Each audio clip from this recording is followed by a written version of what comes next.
So I joined one of my first crypto masterminds about 2 years ago, and a guy called Sebastian, the mentor, helped me understand something quite interesting. So I thought to share this with you guys in case it will help you in some way, at least give you a few ideas. And the lesson went like this. So the biggest winners of crypto will be builders, second holders, further traders. And by builders, I mean people who build products that solve painful problems in the marketplace. And to drive this lesson home, I'll share quick stories. So when I first got into crypto about 4 years ago, I thought that this was the place where I'm gonna get rich fast. And the first 2 years of my crypto journey, my game plan was just to find a few 100x projects, throw a couple thousand at them, do that a couple times, and I'll be set for life. I spent a lot of time scrolling through Twitter, Discord, Telegram channels, and YouTube trying to find the next hot gem. And I even did manage to catch a few 3x, 5x, and even 10x projects, but they really didn't turn out to be anything meaningful because I really didn't have much money invested in them back then. And of course, there were also projects in my portfolio that didn't turn out to do that great. So like if you pull out the overall performance of my portfolio, it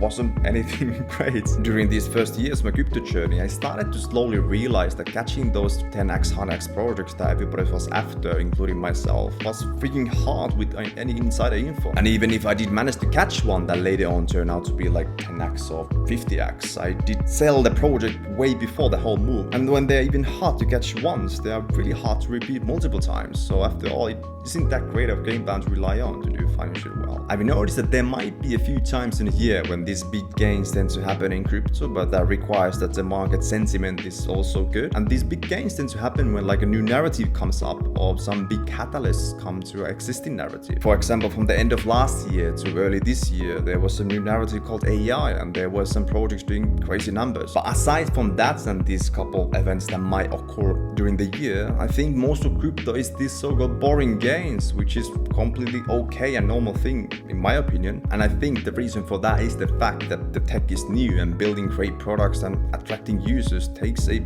shit ton of time. However, I started to slowly understand that if most of crypto is this so-called boring gains and I'm planning to play the game, I would need a quite large sums of money to invest for the returns to turn into anything meaningful, which again often requires a high income job or you to be a builder that builds products that solves big painful problems in the marketplace, which then in return gets you paid well. Just as an example, let's say you have a like 10k portfolio and you get like a 40% return on it the first year. That turns out to be 4k in profits, which is not that much and wouldn't probably impact your life in many ways. And on the other hand, let's say you have a 500k portfolio and you get that same 40% return the first year, which is still great returns and hard to repeat for multiple years. That turns out to be like 200k in profits, which would probably impact your life in many ways. About the same time I started to understand this lesson, I also noticed the problem that when we are investing into crypto, there's little to none we can do to affect like a project price, aka the return we're gonna get. And if the market sentiment is not that great, like it has been multiple times during the past 3 or 2 years, there can be months to even years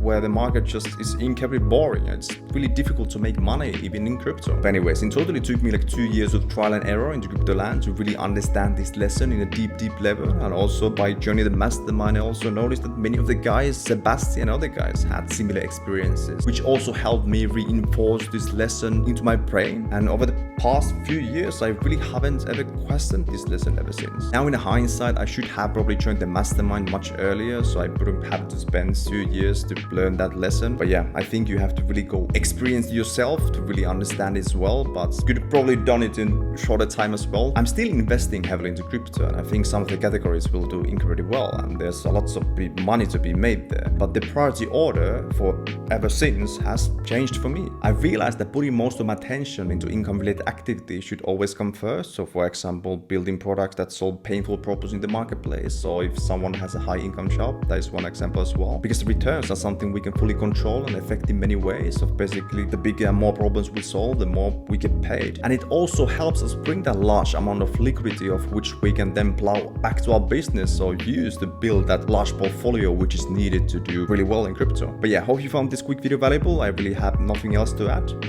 Bye.